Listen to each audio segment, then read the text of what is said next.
G'day, legends, and welcome to the Wednesday Pot Noodle by Celtic Down Under. I'm your host, Jared, and joining me tonight, as usual, are Johnny and Liam, and also teleporting 24 hours from the Tuesday crew is Willie. How are you, Willie? I'm doing well, yeah. Second podcast in as many days, so happy to be here, right? And how are you, Johnny? Oh yeah, Jared. It's been definitely been one of those weeks. I just feel like there's no amount of coffee at the moment that will keep me awake. In fact, if anything, you know how when you have too many coffees and they actually make you more tired. That's in the world that I'm living right now. It's just pure fatigue. Well, I'll take your word for it then. So, and now you, Liam. Yeah, I totally sympathise, John. There's nothing worse than being totally immune to the effects of coffee because you've drunk so much of it, but you can't afford cocaine. So where do you go? Nice nose piece mentioned 90 seconds into the podcast for me, and there we go. Wasn't expecting that. Oops. No, we're right. So, everyone, thanks for tuning in as usual. Hope you've enjoyed the shows previously this week on the channel. The weekend review guys talking about the 4-1 win against Killie, and then Tuesday crew yesterday with their podcast. Really enjoyed both of them, tuning in, watching them myself. So now it's up to us to do our part. Quickly talk about the Killie game. I'm sure Liam spoke about that on Axom yesterday, and Willie, you spoke about it yesterday. So we'll just get through that quickly and then talk about a few other topics. So, yeah, well, John, I'll go to you for the 4-1 Killie game. So, what's your overall thoughts on the game? Baffling. I'm still thinking back. I'm not entirely sure what happened or what I watched, or I understand. Obviously, the tactic changes from Kilmarnock really just hampered us, to be honest. But we also seem to lose it in our heads a bit as well. I think just the passing all of a sudden just got really bad. But that first 30 minutes was just electric. That was some of the best I've seen Celtic play under Ange. And I just don't really understand why I didn't keep going, to be honest. I think they did really well just to hamper us. But yeah, fantastic goals. It was one of those ones as well when I think it was like 9 o'clock or 10 o'clock, the game in Brisbane. And it was 4 goals in 30 minutes or just less than 30 minutes. And you're thinking, Jesus, this is going to be a cricket score. This is going to be another one of those. We literally joked last week that when are we going to get our double-digit score? And I genuinely thought this could be that game. And then all of a sudden it just turned. Mentioned in the group chat, really John, as well. Yeah, it was just weird. So, one of those ones where who really cares? It's 90 minutes and you just got to, if you do well for 30, especially in third Celtic and the Scottish League, if you do well for 30, then you can win the game, and that's what we did. So, yeah, overall, bizarre, but we won, so who cares? Yeah, for me, I look at it and go, it seemed like a Brendan Rodgers sort of management game instead of an Ange one, where Ange were always pushing and we're looking to score more and more goals later as the game wears on. With Rodgers, I remember in the Invincible season, we'd get a few early goals, and then we just put their cue in the racks and just cruise the rest of the game. And yeah, kind of seemed a little bit like that to me. But at the same time, we were creating chances. We just weren't getting them. Like Starfeld had a wide open header off, I think it was a Moy cross, and straight over the top. You got the missed penalty, but then you've got Maeda with the follow up, which I actually reckon was was a worse miss than Kyogo missing the pen. So there's a few things there. It could have been 6-1 easy. So yeah, it is what it is, I suppose. And O had opportunities as well. O when he came on had opportunities. It wasn't just those. I'm just laughing at the comment that come up from RL77 here. After 30 minutes, we couldn't cope with the Derek McKinnock's tactical masterclass. Yeah, I'll do the jokes. Thanks very much. Yeah, so Liam, what was your overall take on the game? I mean, it's one of them where you don't like to see it, but you can't really blame the players for it. Job was done after 25 minutes, so we mentally switched off a wee bit. I reckon it was one of those games where if we had to score 7 or 8 goals on that game to win the league, if it was the final game of the season, we could have done it, right? But job was done. 3 points in the bag. It became a training exercise, and the substitutions as well. Changing out key personnel, and I don't think you take Kyogo off, for example, if we were needing another 3 or 4 goals. But 4-1 was plenty to sustain the goal advantage that we have, to get the 3 points, and ultimately to get through the game without any injuries, which going to Rugby Park and playing on that god-awful surface is a priority, Well, it's funny you say that, Liam, because Gone Yourself in the comments is now we're past the 5-minute mark. We can bring this comment up perfect too because of YouTube rules. But after the 4th goal, the game was over. Most Killie fans were leaving. No point to push our players on that shitty plastic pitch. That sums it up as well. So, yeah, I agree with. I think that's a bit unfair because shit can actually serve a good purpose if you spread it properly. And Willie, what's your thoughts on the game overall? Anything in particular you want to bring up? Yeah, we went out and we battered them for the first 30 minutes. They went 4-3-3. They tried to match us tactically, and we just pulled them all over the place. Our passing and moving was just sublime. They just couldn't do anything with it. And I was really, really impressed with what I said on last night's pod. I was really impressed with that boy. He seems to get better and better, and he's getting his little games here and there, fleeting sort of appearances before that, and now he's had a couple of games under his belt. He's starting to look the part, right? So I'm really impressed by him. I like to see more of him as the season wears on. So, yeah. But overall, yeah, the result was never in doubt. As the boys are saying, it was kind of like a training exercise in the end. They didn't want to push themselves too hard and injure themselves on the Lego. So yeah. It's not just that as well, though. We already do have a bunch of injuries as well in the squad. So, all the talk is about our squad depth and how we can rotate guys in and out. But the last thing you want to do is just pile it on, especially when you're up by three goals or whatever it is at half time, and just be like, well, what's really the point? And the donkey bus, my comment about mate, I'm missing that. You took the bait, and I was going fishing to see how long it took to get a comment of someone.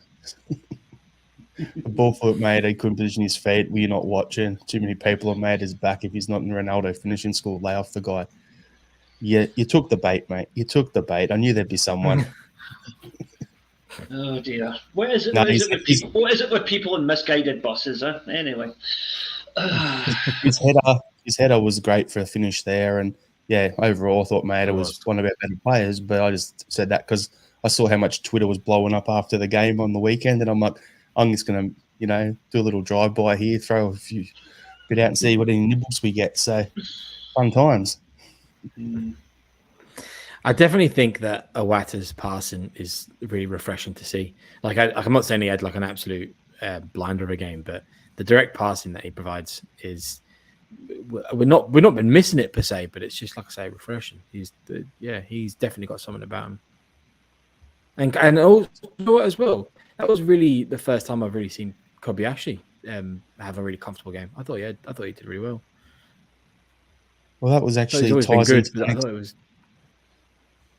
Yeah, that Kobayashi one ties into our next topic, which is a perfect segue then, because Gone Yourself has brought up a comment here as well about CCV is a knee injury and may play in the semi and then no more for the season. So what we want to do before we get into that topic, in the comments, let us know who your man of the match was for the game against Killie.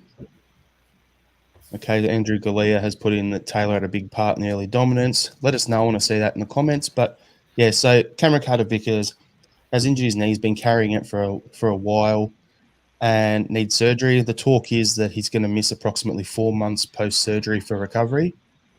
So as the comment there from Gone Yourself is, they're saying after the semi-final, but then stories are saying that he may not make it to the semi. So the question is, how do we think it's going to play out? So we'll go around the room. First of all, here with John, Liam, Willie, we'll get all your opinion. Will he make it to the semi and then get the surgery, or will he be in sooner? And then we're going to talk about the centre-back pairing and what that means for the squad overall off the back of that. So, Willie, how do you think it'll play out? Will Carter-Vickers be nursed through to the Cup semi-final and then get the surgery, or do you think he'll just get it as soon as possible? I'm not sure the extent of the injury. I've not really heard too much about how bad it is. Is he able to play more games? Was he just rested because of the plastic pitch? Is he able to do a couple more games? I certainly wouldn't risk him this weekend against Motherwell. I mean, the Rangers game is a big one. If we can put Rangers out of the cap, that's us. We're a shoe-in for a treble there, so it is an important game. But is it worth risking him? If he's going to get an injury and it's going to leave him out for 6 months, then it's not worth the risk at all. It may be better just to go give Kobayashi and Starfelt a game against Motherwell. We've got Kevin Van Veen there, who's in a bit of form at the moment, so they'll get a test there. So, I mean, yeah, I'm not sure, to be honest. If it's as bad as what it needs surgery and he's going to be out for longer if he does get injured, then it's not worth risking him. Yeah, well, for me, I look at it and go, if it's one where he's going to make it worse by playing, then there's no point. Just get the surgery. Yeah, I was saying, Willie, like if he needs the surgery, needs the surgery. So, yeah, it'll be interesting to see how it plays out on that front there. But Liam, what's your first of all, I'm going to avoid the low-hanging fruit of the struggling to achieve a semi joke, which we're all thinking about, right? So anyway, Liam, we've missed you. I'm sorry, but no. The problem here is, right, we know there's an issue there. Our opponents now know there's an issue there, and the way they play, they're going to go after him from day one. So I really don't think it's worthwhile. If he's got an injury, get the surgery done now, because the sooner it's done, the sooner he's back. And if he's back for the start of next season, that's fine. I am quite happy with Kobayashi and Starfelt together. I think they both came through the weekend quite well. I think Kobayashi definitely has the ability to fill in. And at the end of the day, what is the point of signing a guy if you're not going to play him when the guy ahead of him is injured? So this is why we signed Kobayashi, because we were worried that Starfelt or Carter-Vickers might get injured or get sold. Right? Now's his chance. Bring him in.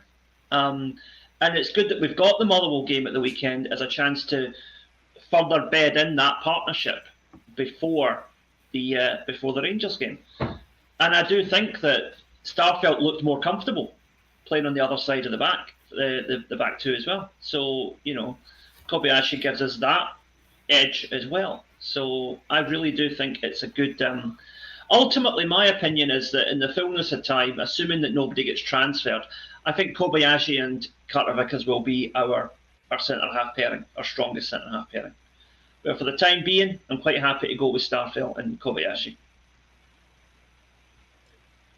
So, John, off the back of what Liam's saying, the question is, would you be happy with a Starfelt and Kobayashi centre-back pairing for the rest of the season and let Carter-Vickers get his surgery?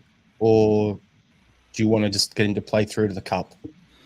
No, look, I very much agree with everybody else. And to avoid repeating what everybody said, I think I also think that Starfelt just looked better in his when he was in his natural position at the Commander game. And I don't know if that was just me, like, psychologically as a fan, it's like, thank God he's finally playing in his normal position. But there was just a bit of, like, he just seemed a bit more comfortable moving the ball about and stuff. But like I say, that could just be a med. I think I agree with you, John. Like, to me, he looked a bit more relaxed. Yeah, that's it. Relaxed is the exact word, right? He just looked a little bit more relaxed, which is really good to see. And he's a decent defender, so you can't say that. Like it's just we're weaker or anything. And I actually and on the Kobayashi point, I agree with Liam. I think that's probably our future defensive player with CCV, hopefully. And some of his direct passing from the back to the front was phenomenal as well in the Commander game. So, yeah, look, I think he just needs to take the opportunity. I know he's young; he's probably going to make mistakes. I still think he plays a bit nervously as well at times. Doesn't really seem. Sometimes he's always looking around at what other people are doing to see if he can. But that will just come with the more games. And like the way that Ange plays as well, it'll be all the other end of the pitch. It will be all attack. So he's there might be the odd mistake, but he's not going to be like under pressure. It's not like a Champions League game or anything where he's going to have the proverbial back against the wall or anything. So yeah, no, look, I'm happy with that pairing. I think that's fine, and I think it would be the most sensible thing to do, which is get surgery straight away. Get CCV back in as quickly as possible. Even if it means not playing the rest of the season, there's still training, the preseason training for next season, and there's still, those Champions League games early on. So yeah, I think it makes sense to do it now. You took the words out of my mouth there, bringing up the Champions League there, John, because for me, if Carter-Vickers gets his surgery now, he'll be back sooner for that. But then also playing Kobayashi and Starfelt together means that if he's not back for the early Champions League games, those two are built an understanding and have played a bunch of games together and they're used to playing together. So it's good. And I'm going to say is, for me, the takeaway is how good is it actually having a natural left-sided centre-back on the pitch? Yeah. It makes a difference. For sure. Makes a difference. And I talk about those diagonal balls that Ange likes to play from deep, and Kobayashi's got that in his bag of tricks, so it'll be good to see. But what we'll do is we'll bring up some comments and we'll get through them here. So Kaiser has said the surgery is to have Morales removed from his back pocket. And then Patrick McLaughlin has said, get the surgery done, never mind the semi-final. Just makes him a target. Exactly. And then he goes, they'll make the injury worse because they'll hack him, especially if you've got Morales out there. Kaiser also says, Starfelt in his natural position and Kobe looks a real deal on the left. Andrew Galea, it might stop the transfer speculation over the summer if CCV is recovering from surgery. Edward Y of Oz, could be fake news to play with Beale's mind. Such as it is. It wouldn't take much, right? No. Kaiser has said here, for me, it will be Starfelt and Kobe for the future. Carter-Vickers is the biggest money maker back there, so he'll be off at the first big offer. And then John yourself is, we will know the full strength of it when Ange says who's available in an injury report. I don't believe a word Ange says in his press conferences about having a fit team or not. He's always at the wind-up with the media, keeps his cards close to his chest. Michael Ross, how hail all you super Celts. And then the best comment of the lot that I have to bring up last, because Liam, he's talking about, we're talking about the semis and that sort of joke. RL77, the Viagra Play Cup semi.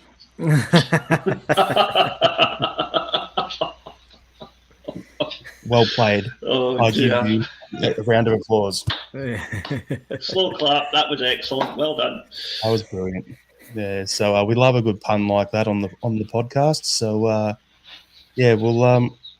So overall, if Starfelt and Kobayashi are your starting centre back pairing, your backups then become, as we were talking about, why bring in Kobayashi if the guy in front of him's hurt to not play him? So if that's the case, who's making that step up into the bench? Will we see Welsh making it back into the squad? Will we be seeing Bosun Lawwell making match day squads? Will we see a bit left of centre here? Mental blank now. I was going to say the centre back who was playing for us early last year before he hurt his knee, the young guy, Dane Murray. Is he fit yet and able to get back into training? I don't know. Which of those three would now become your third centre back in the team? Go to you, Willie. I would say it'd probably be, on the measure of things, it would be Stephen Welsh would just step up onto the bench and Bosun Lawwell would come up to the first team squad and train with him. Right? But I would say Welsh for me. Bosun Lawwell's a good player, like we saw him in Sydney. He's a unit. Like, he looks comfortable. He looks comfortable on the ball, and he's certainly a prospect that I'd like to see a bit more of. But just for game time, probably will be Welsh. Liam, anything to add?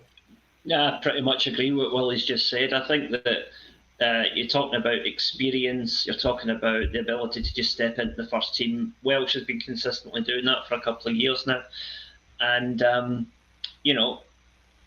is he going to be a long-term prospect for Celtic? Jury's out on that one. Probably not. But he's a perfectly serviceable player for the domestic scene, which is all we have left for the rest of this season now until CCV's back. So, yeah, quite happy with that. And Lawwell's one that you can bring in for maybe a sub appearance or two once the league's been won officially. Yep. Johnny, anything you want to add? No, that's literally how I feel. I think it's going to be Walsh. I think he's going to be straight in. I think he's got all that experience, right? So he's already been playing as, I want to say first team player, but sort of like in that sort of fringe between bench and first team. Yep. Because I can't remember who it was, but we had like a huge injury spell, and he had a really good long stretch of games. So we know what he's like, and he's decent, but he can't head anything for toffee. So that's really it, isn't it? His positioning for set plays is terrible. But everything else, he's decent. So it'll be comfortable when he comes on. And I agree with Liam. I think that just as we've seen in the Kilmarnock game, we'll start to see more and more of the B team coming up. And I think Lawwell will get his opportunities. I think he'll definitely be on the bench for games, and then might get the odd 5 minutes or 15 minutes here and there. Well, that's the thing, John, with Lawwell. Like for me, I was seeing him in Sydney. When Moritz Jens left the club, I wasn't too worried because we got Kobayashi had come in, and at the same point we had Lawwell ready to come up. So for me, I'm happy with those two that we've got there. Realistically, Welsh will probably move on in the next 18 months. That's my opinion. I don't know if it'll be at the end of this season or it'll be some point in the end of next season, but he'll be moving on at some point, because if he's not going to break in with the guys in front of him, then it makes sense. But at the same time, like why we keep him for next season, we'll discuss later, is homegrown reasons for Europe. But there's something in the comments here that I wanted to bring up and ask you, Liam. It's not the AJ part of this comment. It's Owada, and AJ can also fill in at centre back. Now, Owada has done that in Japan. Is that a legit option, or would you just keep him where he is at the moment because he's settling in pretty well in the midfield? He is much better in midfield, but as an absolute emergency, he can fill in at centre back. But it's a bit like the example I would use would be when occasionally we played Chris Sutton at centre back, if you remember. Definitely not his natural position, but he's at the height and the physique to pull it off. Iwata's the same. Not a centre-back by nature, but he can do it at a pinch. A bit like Nir Beaton, but I think he's a much better player than Nir Beaton. So. Get out of my head, Liam. That was my next question. I was going to say, is he an upgrade on doing that midfield and centre-back bouncing between the two than what Beaton was? He is, definitely, yeah. We've got Andrew Galea in the comments saying Owada is too small for centre-back in Scotland. He's over 6 foot, so I think he's pretty fine. I thought that as well. I thought he's an absolute unit. He's actually the same height. Oh, actually, sorry.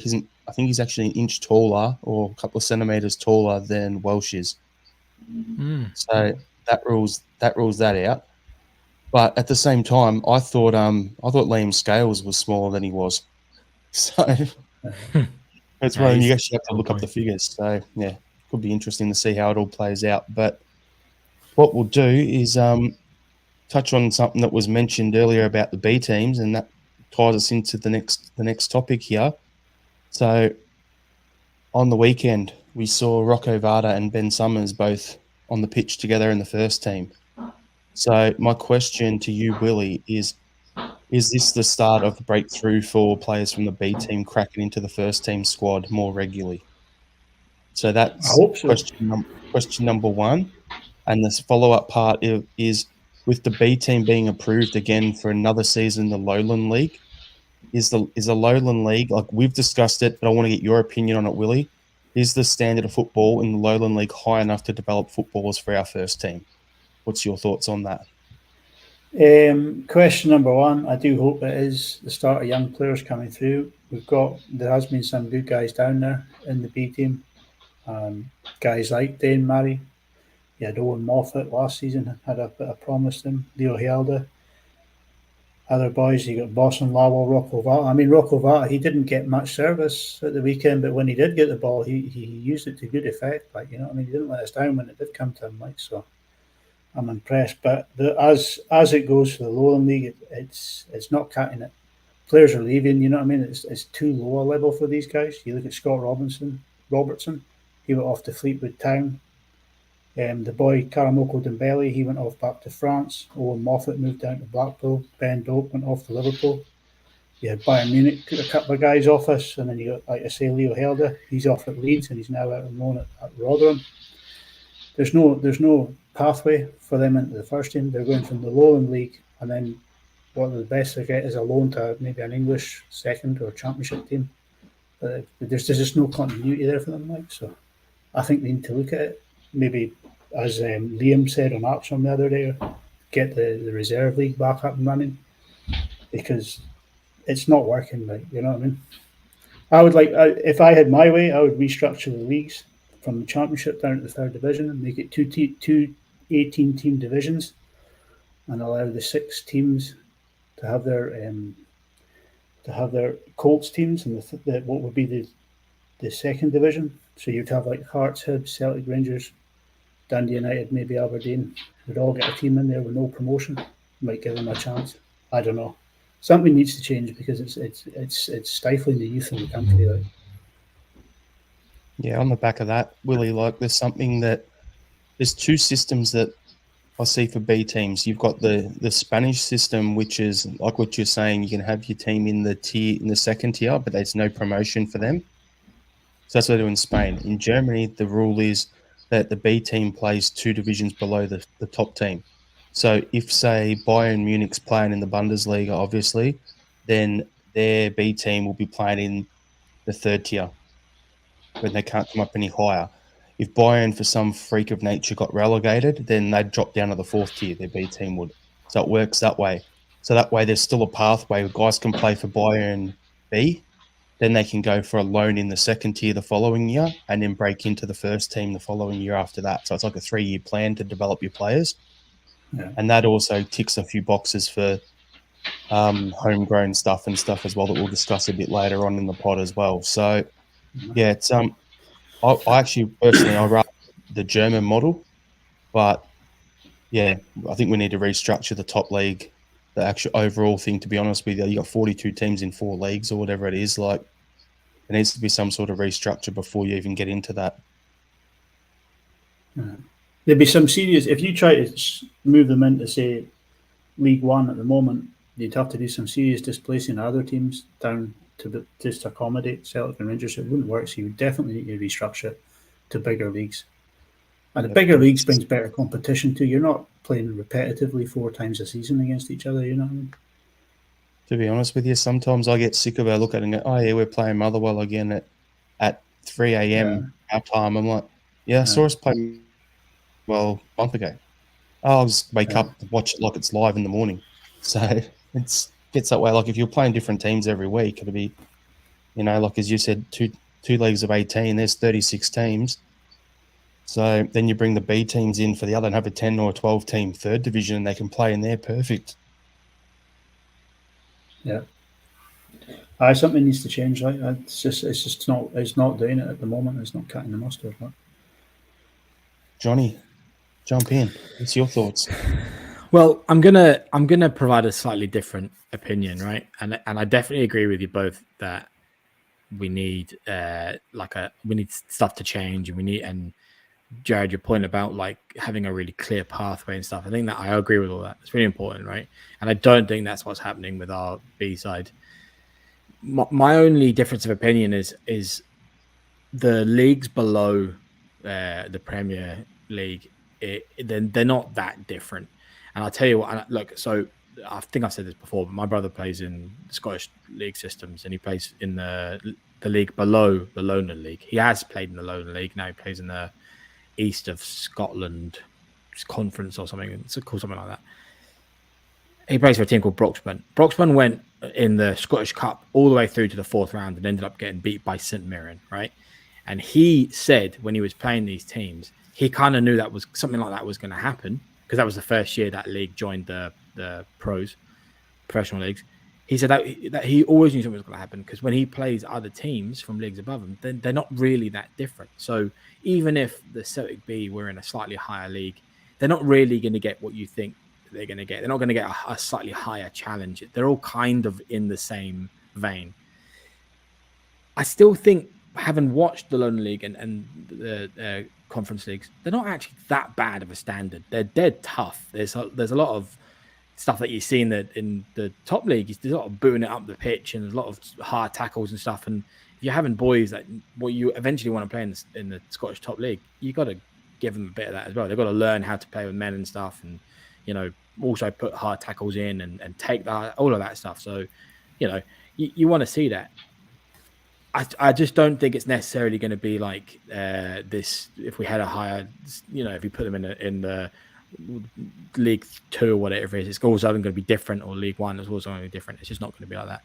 And I think my other point as well in my head is that I seem to remember a lot of complaints about the reserve league at the time, and a lot of the complaints was when the reserve players were playing in it, they just didn't care.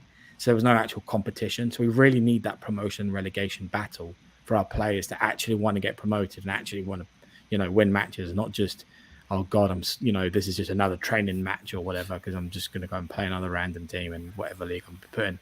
So there's a bit of that where I don't even think the reserve league system worked very well either. I just think maybe we're at the beginning of something a bit new and a bit different, and we probably still need to work on like tweaks here and there. But I personally believe in sort of like the theory of it.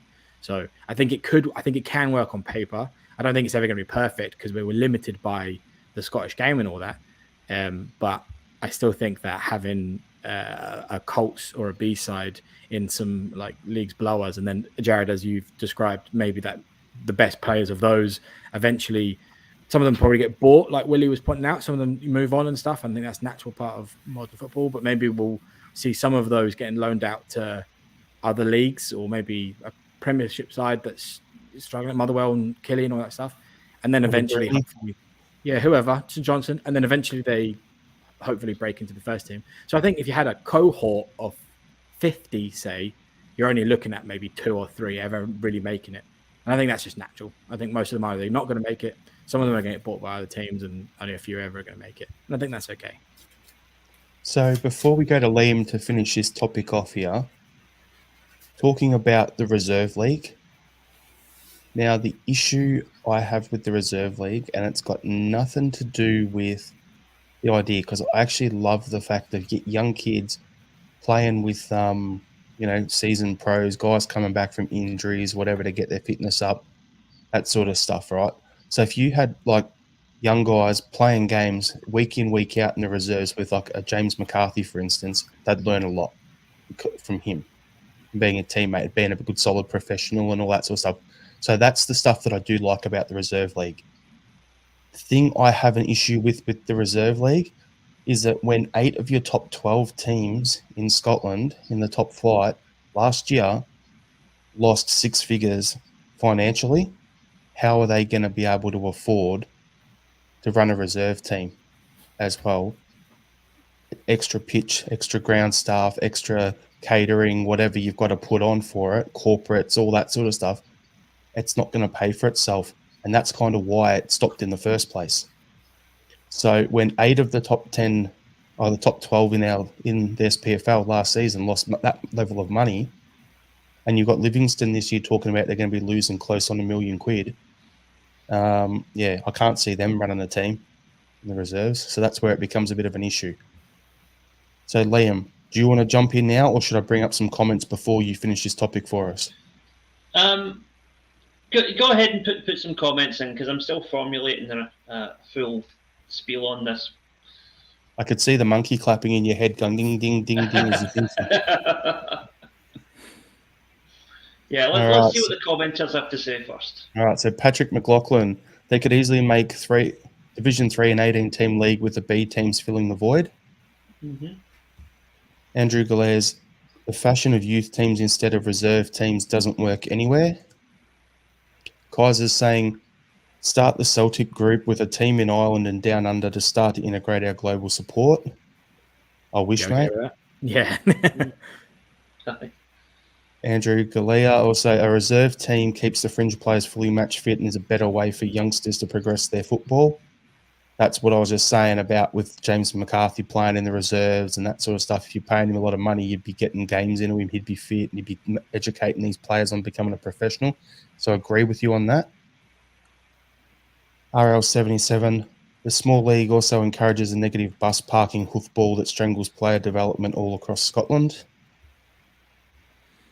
Yeah. We've got another comment here from Patrick McLaughlin. The top 12 teams in the country should go alone and organise their own games against each other.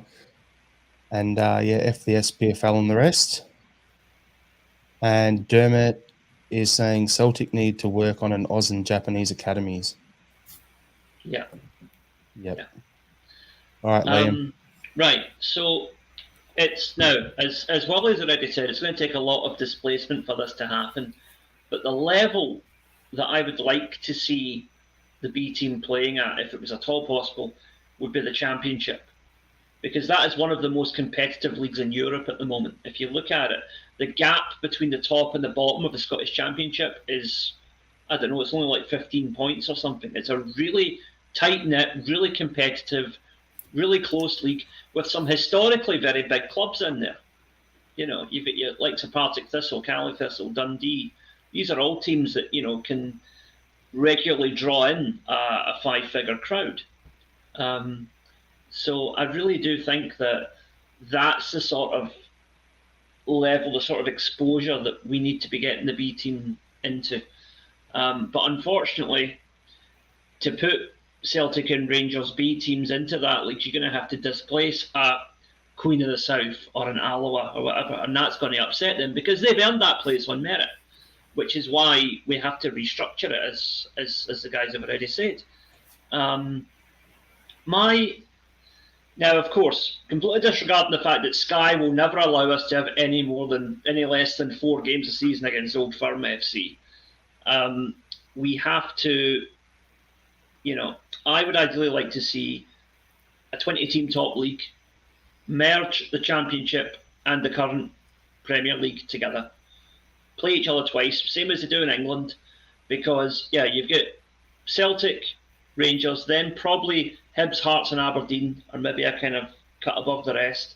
But you take, like, for example, Kilmarnock, and then look at a team like Partick Thistle, Dundee, Queen of the South. There is not that much between those teams. A league that had those same teams in it would be very competitive. And then you have a second tier merging the current third and fourth tiers, and you find a way to put the B teams in there. That would be my ideal solution. But of course, as I said, that's not going to happen because Sky dictate the deals to the SPFL, and the SPFL are basically Sky's bitch. So that's not going to happen. But the best way forward for me is just to bring back the Reserve League. Now, I acknowledge what you say, Jared, about the problems in terms of finance, but it does not have to be the top 12 teams in the Premier League that necessarily comprise the Reserve League. I mean, you look at the Women's League, for example, right? You've got teams there like Glasgow City who don't know if they even have a men's team, right? So you can do the same thing with the Reserve League. Make it invitational, right? Any team, any professional team in Scotland that wants to put a team into it can do so. And then over time, they'll find their level. Because you've got well-financed teams in the smaller leagues who live within their budget and attract crowds that are enough to sustain their budget that would be able to put out a reserve team. The reason the likes of Kilmarnock and Livingston can't do it is because, with the greatest of respect, their stadiums are too big and their fan bases are too small. They're not sustainable clubs in the long term. And that is why they lose money season after season. It's not because they're... Oh, what's it because? It's leaving us on cliffhangers. Yeah. He was making good points. He was making a good point there, but yeah. My computer must be a Kilmarnock fan. It just bloody cut out on me there. Yeah. No, but anyway, just to close off what I was saying, have a reserve league, but have it invitational. And you know what? Maybe even reach out to the English Championship and see if they want to put some of their teams into it to make it really, really exciting. The whole Scotland-England dimension would give it an extra flavour as well. I don't hate that You've got idea. someone like Brentford up who, they just play a bunch of friendlies for their reserves. They can, they can play in our league or whatever if they want, or you get League of Ireland's reserve teams in or whatever. And Liam has dropped out, so we'll crack on. But yeah, so off the back of that topic, so the reason we're talking about the standard of football being high enough to develop players for the first team is because we've got I'll bring Liam back in, but the thing is, we're talking about homegrown players rule. Okay, so for those who don't know, I'll just bring it up and read it to you. So for Europe, and this is why I wanted to bring up, and it's good seeing Summers and Rocco breaking into the first team, talking about Bosun Lawwell earlier as well about coming up. So the key thing for me is I want to see these guys break through because we need to hit the homegrown quotas for UEFA competition because Ange wants to make a big development and grow and become a bigger club in Europe on top of what we already are. So to do that, we need to make sure that we're covering off UEFA's requirements around homegrown talent. So the governing body's rules dictate the clubs competing in any UEFA competition must have a minimum of 8 locally trained players in their named 25-man squad. There are 2 categories, the first being club-trained players who are on Celtic's books for 3 years between the ages of 15 and 21. The second is association-trained talent, so players who were with another Scottish club for 3 years between 15 and 21. It is also stipulated that the homegrown quota of the 8 players, you can only have 4 who are association trained, and you've got to have a minimum of 4 club trained. So that's how you've got to make up your 8 for that. So talking about what we were just talking about is seeing the young kids come through and giving them a pathway and restructuring the football in Scotland, the leagues, so players can break through, which will be good, not just for us now, but also for in Europe in the future and also for the Scottish national team, is at present, Celtic only have 8 players on their books from this season's squad that meets the homegrown criteria. So we hit it just. Now, you've got Callum McGregor, so he's Celtic trained. Greg Taylor, Scott Bain, association trained. Stephen Welsh, club trained. Turnbull, association trained. Forrest and Ralston, club trained. McCarthy, association trained.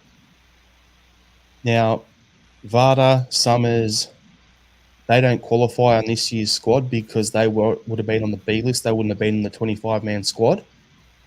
And further to that, Bosun Lawwell will only be hitting the club trained next season, will be his 3rd. So he'll qualify on that. So he doesn't count as well at the moment.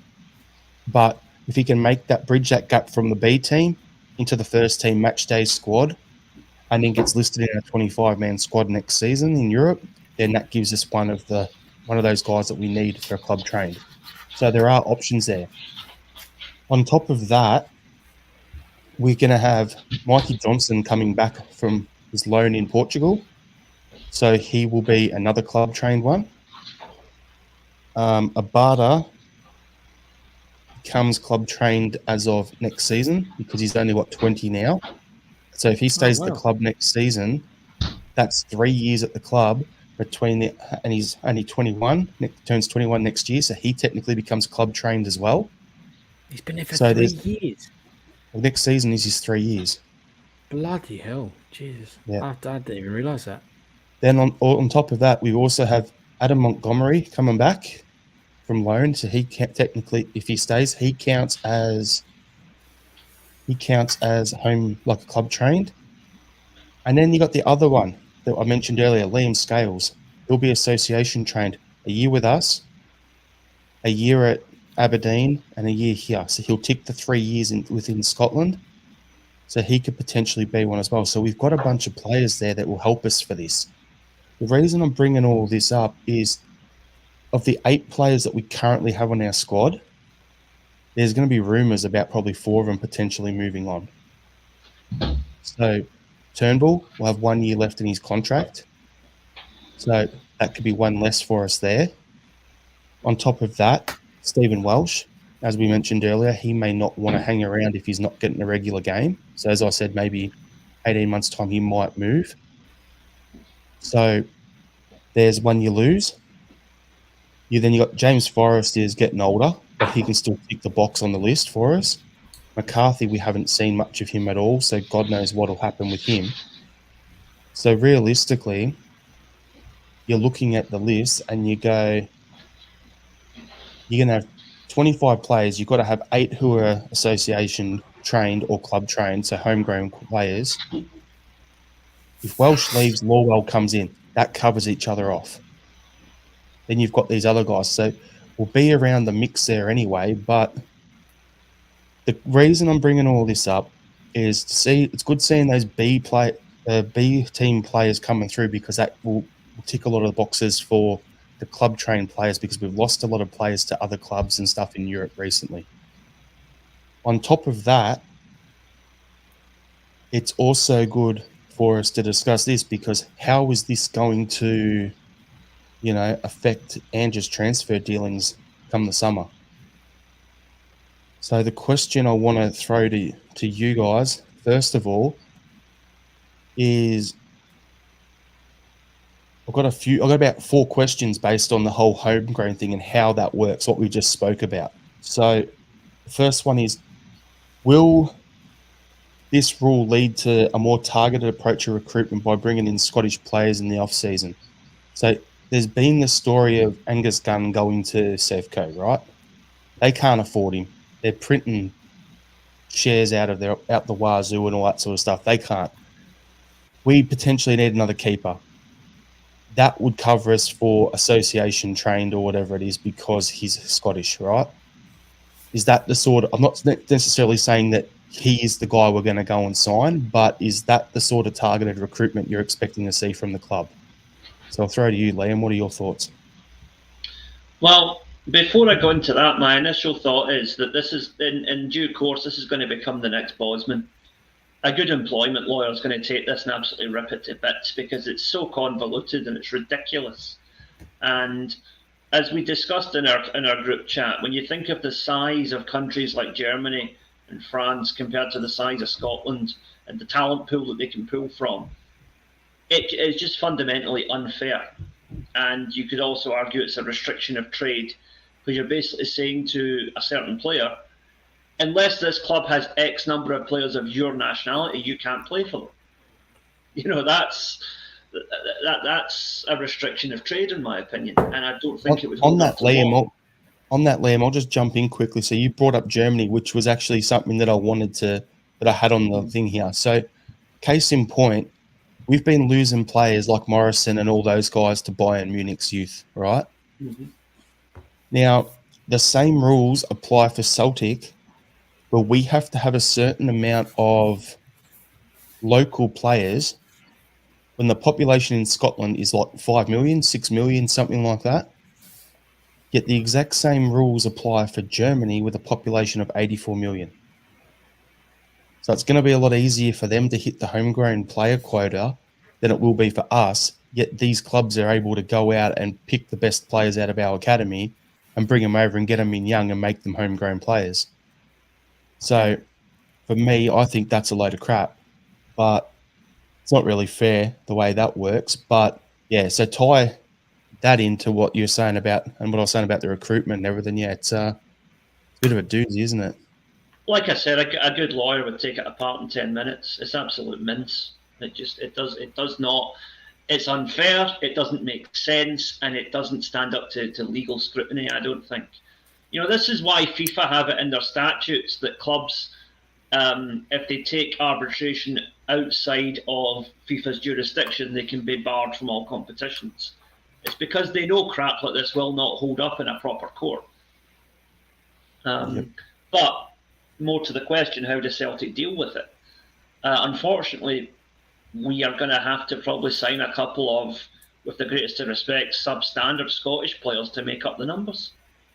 And it's not fair. It's not fair to those players, because they're being signed for a team they're never going to be first picks for. It's not fair to potential signings we could bring in from other markets who are having to miss out simply because of the country they were born in which, let's be honest, at a fundamental level is racist. And it's no fair, but that's probably what we're going to have to do in the short to medium term until a big club starts throwing a tantrum about this. Because like everything in European football, nothing will change until a country from England, Germany, France, or Spain start greeting about it.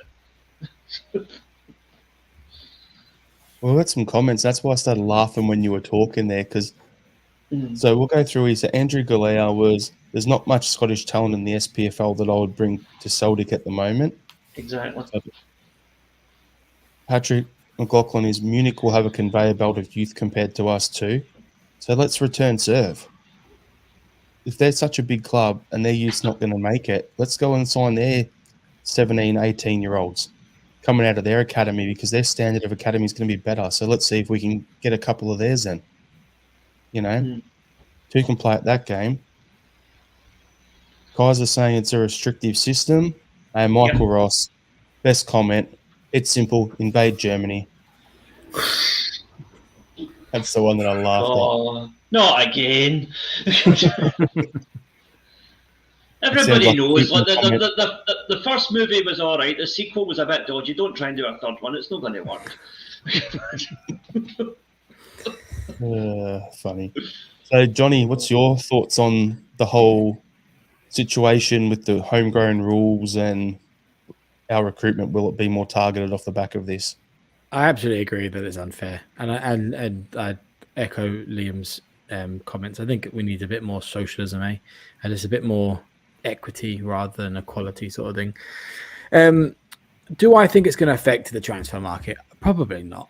I don't think so, and I think the reason I think that is, I think what's more likely to happen is we'll just, I don't want to say plug, maybe that's a bit harsh. We'll just use B team players and register them if they've, as you've described, Jared, if they meet those criteria, we'll just put them in our squads. And I think Ange is much more likely to want to go. Let's say we sell Turnbull, he will want to go and replace, if not better than Turnbull. That will always be his goal. So I don't think he's going to be like, I have to find a Scottish player because of X, Y, Z. But we'll just use a youth player and register them. So I think that's probably what's more likely to happen. And to be honest, I'd actually be pretty gutted if we did go and just waste budget and salary and all that stuff and sign in a bunch of Scottish players that none of us really like. If it's different, if it was like a Johnny Hayes again or an equivalent to that, where it's like, look, that's a decent player for most of our league games, but I am not super comfortable or confident if they're playing a European game. But it's all right because we've got so and so to come in. How we all used to talk about Greg Taylor, but now obviously that's we sing a different song now. But I'd be all right with that. But I'm not super keen on just signing Scottish players for the sake of it, to be honest. So I don't think Ange will do that. So yeah, I think we're more likely to see better or attempted to get better.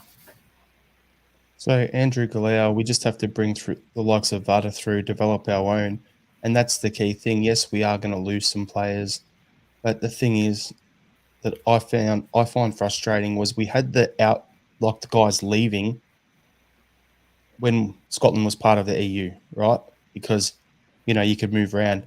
If you're an Australian guy who Celtic tried to sign as a 16-year-old, you couldn't go over there till you turned 18. I think there was an issue with Kubo from Japan going to Real Madrid, if my memory's right, Liam, or Barcelona or something like that.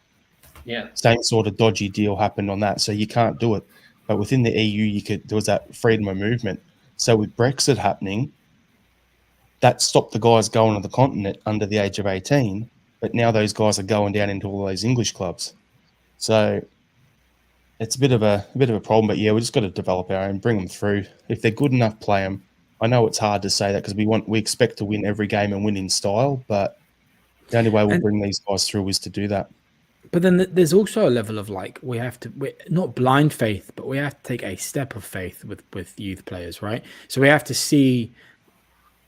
acknowledge that they're developing and we have to give them an opportunity. So if we have an opportunity where we're going to sell certain players that will meet our homegrown criteria, and then we should try to replace them with youth players, because then that gives them an opportunity to actually play in the first team. And I'm not saying any European game, but obviously that opportunity to actually go and play, and just faith that they'll match or eventually get to the point that everybody else does.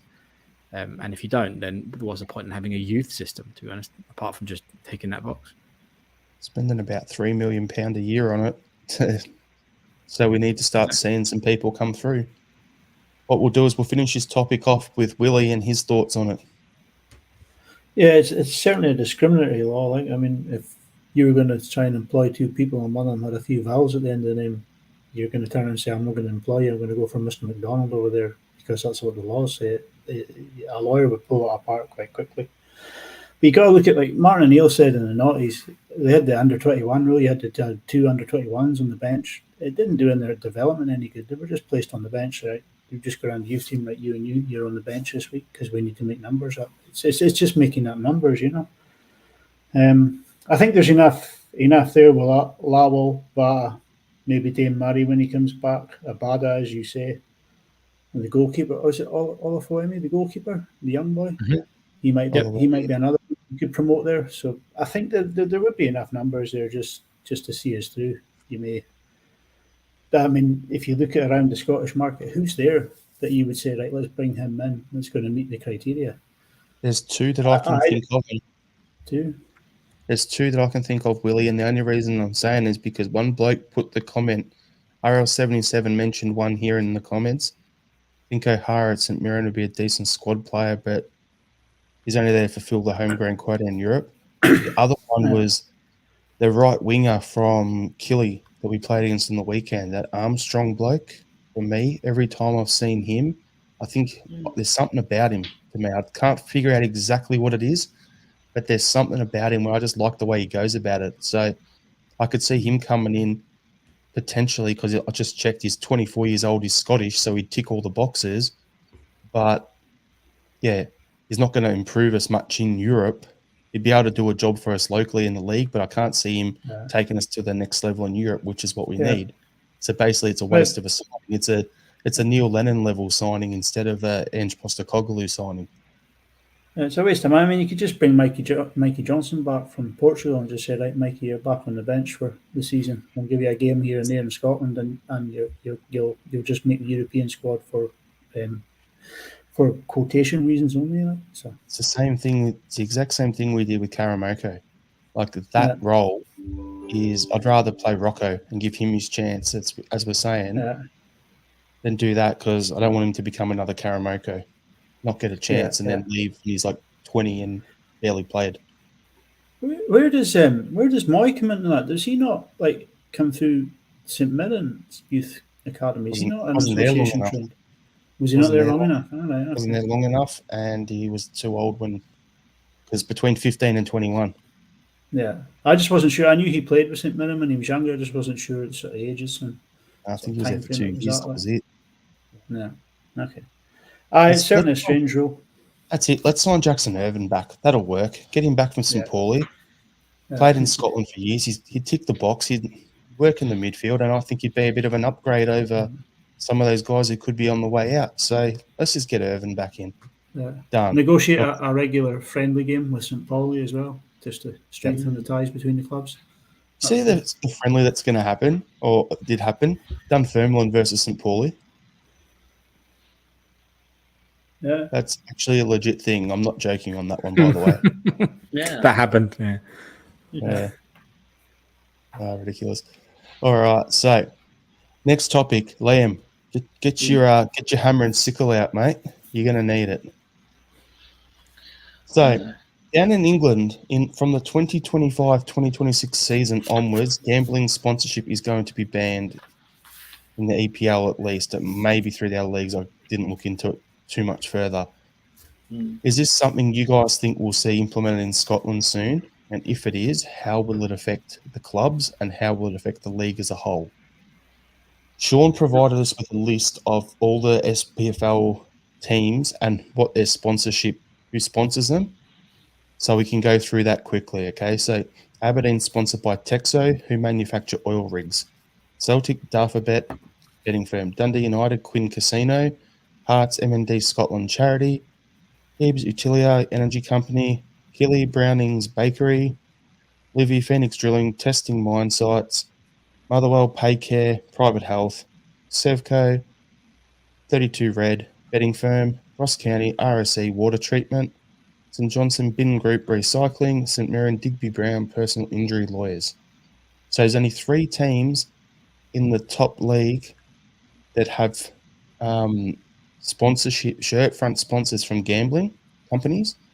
However, something I looked into further, a lot of these clubs have gambling partners within their clubs as like partnerships and stuff like that and sponsors. So it would affect a lot of clubs. On top of that, you've got the SPFL and you got the league, you got like the William Hill sponsor cups and all that sort of stuff as well. So it would affect the league as well. I can't see it happening, but I just wanted to bring up this topic in particular to get Liam's thoughts on it. So we'll hold that off till the end. And Willie, we'll go to you. What's your thoughts on it? Morally, you would say, yeah, it's a good thing to do. I mean, gambling is a very, very addictive pastime for some people. Some people just can't stay away from it. But my big fear is how is it going to affect smaller teams with their affiliations and the sponsorships with like Sir William Hill or Daffabet. It's going to cost them a lot of money if suddenly. Well, I mean, once who was it? Was it Ladbrokes used to sponsor the Premier League? Was it Ladbrokes or William Hill? They sponsored the Premier League and it ran out, and we went a couple of seasons without a sponsor, so there was no prize money there. Who would come in at the back of it? Is there enough appetite in the Scottish game to come in with decent enough sponsorship levels to help us out? I don't know. It's one that you can see the moral side of it. Yeah, you can certainly say, yeah, go for that, get it out of there, right, once and for all. But financially, it could be devastating for some teams. Like you see it in. I'm going to go on a bit of a tangent here, and then I'll throw it to you, Johnny. But Formula One, they used to have a lot of sponsorship for cigarette sponsorships back in the day. So you had Marlboro sponsored McLaren, and Ferrari was sponsored by someone else. And I remember Benetton and Williams, they were all sponsored by different cigarette companies. And then that got done and got moved on. So then everyone went to alcohol, energy drinks, oil, those sort of guys sponsoring everyone. And there was other ways that you could find your money. But at the same time, the issue is if you take away the gambling sponsorship, then for me, because that's someone's vice, then what other vices do you have? People drink, people smoke, people do drugs. There's the whole other thing. So if you're going to take away the gambling sponsors on the front of our shirt, you're probably going to have to take away the magnets from the back of our shirt as well because of people and alcoholism. So then you look at it and go, okay, Celtic, with our ties over in Korea and Japan, we'll be able to pick up sponsors to cover that, offset that money. That's great, whatever. As a club, we'll be fine. But as I said earlier in the pod, 8 teams out of the 12 are losing 6 figures financially. So if you take away that opportunity to earn money for them, then it puts the league in even more shit. So yeah, it's just a bit of a doozy. But Johnny, over to you. Yeah, I think I'm kind of on the same sort of thought patterns as you, Jared, I guess. Look, I tell you, me personally, I don't like gambling. I hate it. I'm dead boring. I don't gamble. I don't even drink. It's just, I just don't like gambling. Everybody around me gambles, and I just choose not to do it. But I think I'm starting to feel like it's a bit weird where we decide where like the line is, and I think I have been thinking about that since you put it on the run sheet. That it's interesting that English football is getting politics involved, right? Because this is political ideology, right? We don't want gambling in football is taking a political stance on something, right? And I think they're always comment about how Celtic should keep politics out of football and stuff, and we don't wear the poppy and all that nonsense and blah blah blah blah blah. And now they're doing the exact same thing. So they like politics when it suits them. But I just find it odd where we decide to draw the line. And I understand your point about like cigarettes. That seems logical. We don't want to encourage something that literally kills them. And I guess gambling is life debilitating, but I just don't know how far this line is. It seems a real grey area. Like, are we going to decide? I can't remember who you pointed out that somebody had a water treatment facility. Who was that? Ross County. So Ross County is sponsored by a water treatment facility. Are we going to start? What if we find out that water treatment facilities destroys the ecosystem of some random newt in Scotland? Are we going to decide that therefore that's immoral because you've got to protect the newt? So therefore, blah blah blah. Do you know what I mean? Like, it's such a oil rigs. They seem to be fine, and private equity firms that bleed the whole world of the capital. Like, how it just seems such a weird area just to decide. Well, we'll do it gambling because we just want to discourage it because X, Y, Z and stuff. And I think we're all adults. I think it's personal choice. I think there's bad stuff everywhere, and if at the end of the day, if you want to gamble, you're going to gamble, whether it's on the front of a shirt or it's at the corner of your walk towards a park. It doesn't really matter, right? It's just life. So yeah, I don't know.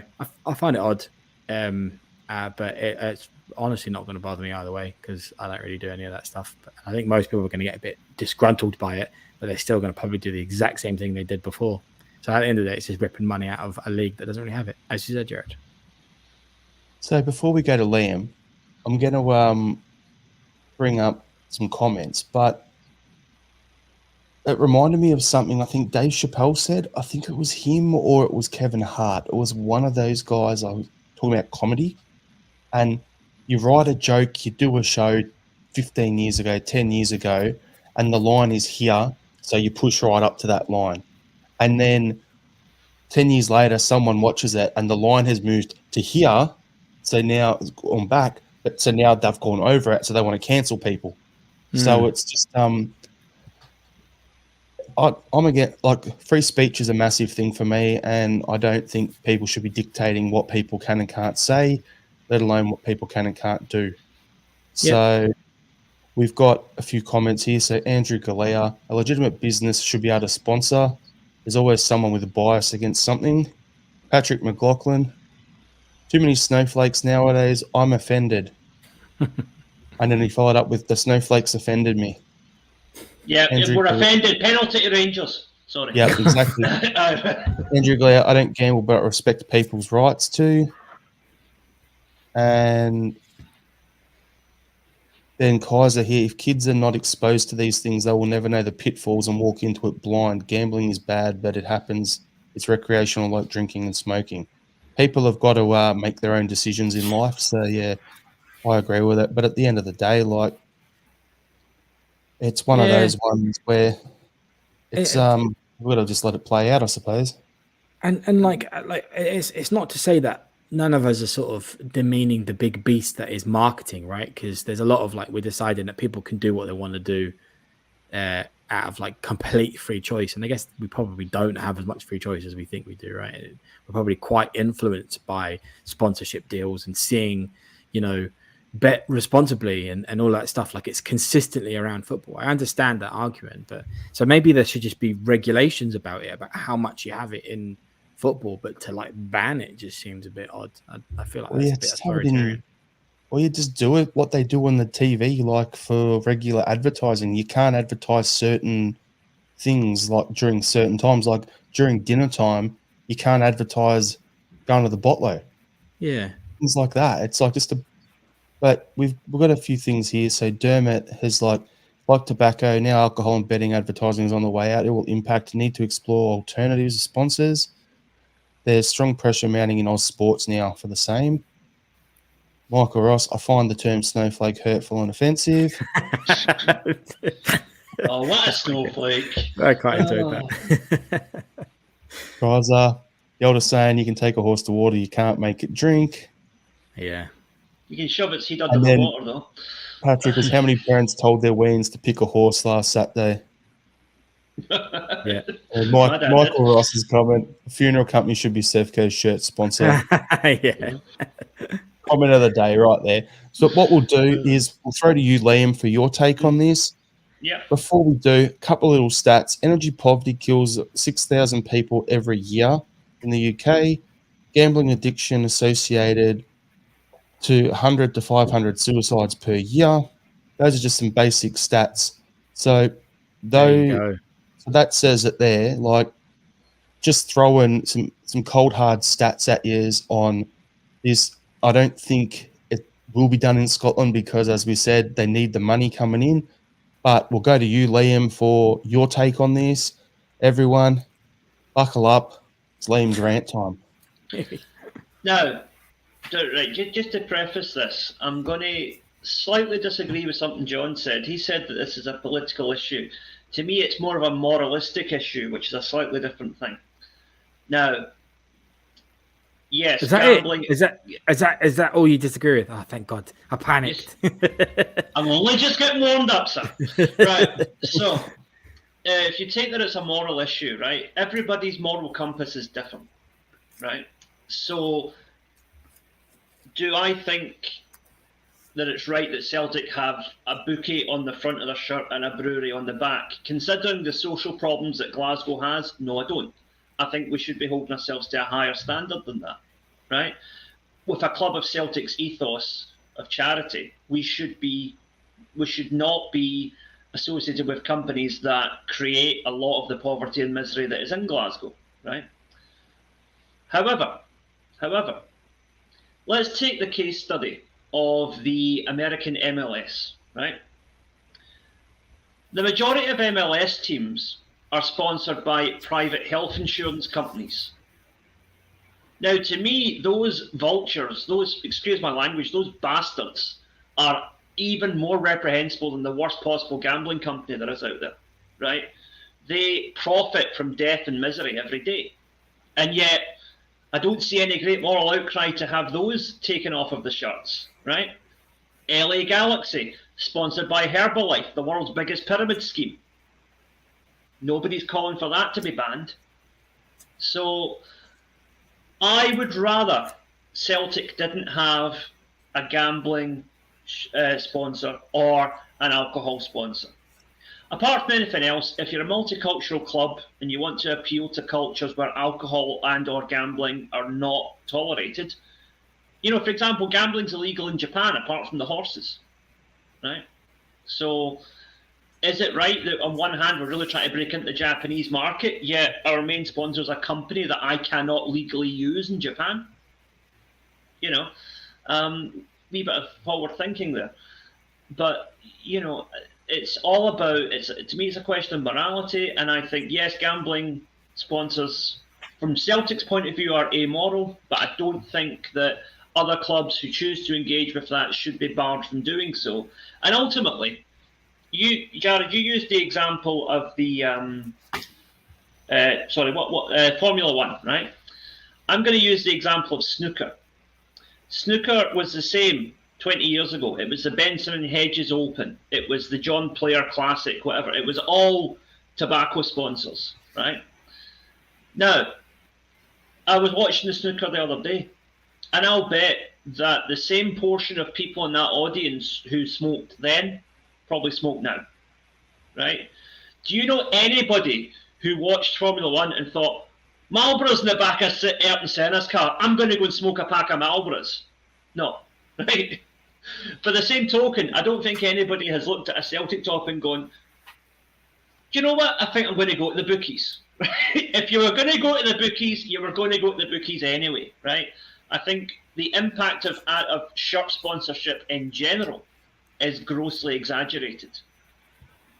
That being said, you know, like I said, I don't like shirts that have private healthcare companies on them. I don't like shirts that have high finance companies on them, because to me, those are people who profit from the very worst elements of capitalism, right? But so do bookies to a certain extent. Now, let's take this out to England for a minute, right? The English FA have said, okay, gambling sponsors are going to be illegal from next season. Now, the caveat, the main front shirt sponsor will not be allowed to be a gambling company. They will still have sleeve sponsors, they'll still have rear sponsors, they'll probably end up walking out with William Hill on their arse because they're allowed to do that, right? So, every time you create a new law, people find a loophole to get around it. That is just the way, again, it's the way capitalism works, right? And again, the same thing, the sponsor of the referees in the English Premier League, EA Sports, makers of the FIFA video game franchise. Now, anybody who's played a FIFA game in the last 5 years will tell you that that game has one of the most addictive forms of gambling that technically isn't gambling in the world, in the form of the loot box mechanics that you use to get players for your ultimate team. Basically, you pay real life money and you get a random set of players that may or may not have a good player in it. Like, there was a story on BBC last year of a family, the kids ran up 800 quid debt on the father's credit card trying to get Lionel Messi. And after spending 800 quid, they still didn't get Lionel Messi. EA were asked about it, and all they would say is that the chance of drawing a top-level like gold rank player was less than 1%. Now, does that mean 0.9%, 0.1%, 0.0001%? We don't know, because there's no transparency there, because EA are not held to the same levels of accountability as gambling companies are, right? As much as you might hate gambling companies are held to certain standards in terms of, if you play a fruit machine, you have to know what the odds are, right? If you play one of those roulette machines, there'll be a wee sticker that will tell you what your chances are of actually winning on it, right? EA and other gaming companies are not legally required to disclose the exact odds of their loot box mechanics. So to me, that is an even more egregious form of gambling. But you better believe that come next season, the English Premier League will still be taking all the money that EA can throw at them. So let's be fair here. It's all or nothing. If you're going to get rid of gambling, get rid of the bookies, get rid of the private healthcare companies, get rid of every company that does anything unethical. But then if you do that, who's left, right? I mean, come on, Adidas, right? My favourite sportswear company, their founder was a bloody Nazi, right? I mean, that's, that's a harsh reality that we have to face up to, Yep. Geez, we've had some interesting mentions on this pod tonight. Nazis, communists, in the comments, you've got pedos getting mentioned, you've got all sorts of stuff. It's been an interesting snowflakes. It's just all happening tonight. It's is it Chris Rock and his new comedy sketch, Selective Outrage? That's all it is. It's people who are upset about the notion of banning or not banning or whatever gambling companies. It's just very selective, as you're saying. There's also a class aspect to it. Why is it that they clamp down on the bookies and pubs, which are things that working class people enjoy, yet there is no move to ban financial speculative, companies, right? Which is just a form of gambling for rich people. Let's be honest. Yep. The working class people provide most of their profits. Yeah. There you go, Liam. Kaiser, how dare you make so much sense, Liam? First time for everything. Well, it might catch on. You never know. Oh, good. Yeah. So what we'll do is we'll leave that topic there. But yeah, it'll be interesting to see how that all plays out. We'll quickly get through it. Celtic versus Motherwell on Sunday at Celtic Park. Do we want to go through a quick expected starting lineup first, and then our first scorer and score predictions? We'll quickly do that, and then do our final thoughts, and we'll try and wrap up in the next couple of minutes. So, Johnny, starting lineup. Okay, super quick. I don't think it's going to be super different. I think Matt O'Reilly absolutely has to start. I think we'll see the same defensive pairing. I probably don't know if Jota's going to be fit. If not, it's going to be Haksabanovic. I don't know. I think Jota's was kind of like training injury, right? And just sort of like, who knows? I don't know. So yeah, probably the exact same lineup. We're obviously pushing for the end. First goal scorer, I'm gonna say O'Reilly. I'm gonna say he's gonna have a blinder again. I could say 3-0. Yep, 3-0. Really middle ground. Same team as the weekend. Maybe Jota, if he's fit, will come in for Haksabanovic. But I think Bernabe might get a run out. Keep Taylor fit for the weekend after. 3-1 win, and I think Kyogo will score the first goal. Liam? I'm going to predict that whatever team plays on Saturday will be the same team that plays against the Huns. Because I think we're going to treat the weekend game as a warm-up game. to get to further cement that defensive partnership, to get our attacking lineup finalised. So yeah, I think I agree. O'Reilly definitely stays in the team on current form. I hope that Iwata will be involved again. Kobayashi and Starfelt perfectly fine at centre back. I would stick with Taylor at left back, and obviously man of the moment, Alistair Johnson at right back. Kyogo will score the first goal as he usually does, and we are going to win 6-0. Off. There we go. Jeez, Liam, we're on the same page. I was going to say pretty much the same lineup as you. Like 6-0, and I was going to have my first goal scorer was going to be Kyogo, and I was going to have O scoring a hat-trick. Wow, that'd be decent, wouldn't it? There you go. Put some pressure on Kyogo. There it is. All right, everyone. Stick a couple of quid on 6-0. This show was brought to you by Alphabet. Right, okay. Go chuck a daft bet on. There you go. All right, so thanks everyone for tuning in. If you haven't done so, smash that like button. That helps us out in the algorithm on YouTube. You're listening to it as a podcast in the audio format. Like the podcast, share it around to your social medias. We appreciate all your support. If you're on Facebook, Instagram, Twitter, you can find us on there. Instagram and Twitter at Celtic Down. Facebook, Celtic Down Under. We've got a group and a page on there. Other than that, there'll be a new site coming out for our merch, for our T-shirts, hoodies, flags. I'm opening up an eBay store, so that'll be done within the next week, ready to go. Other than that, thanks everyone. Hail, hail. Final thoughts we normally would do, but we'll skip them because Willie's got to get to bed. It's a bit late over in New Zealand. And yeah, thanks for jumping on, Willie. We appreciate it. And yeah, hail, hail everyone. Hail, hail. Hail, hail. Hail, hail.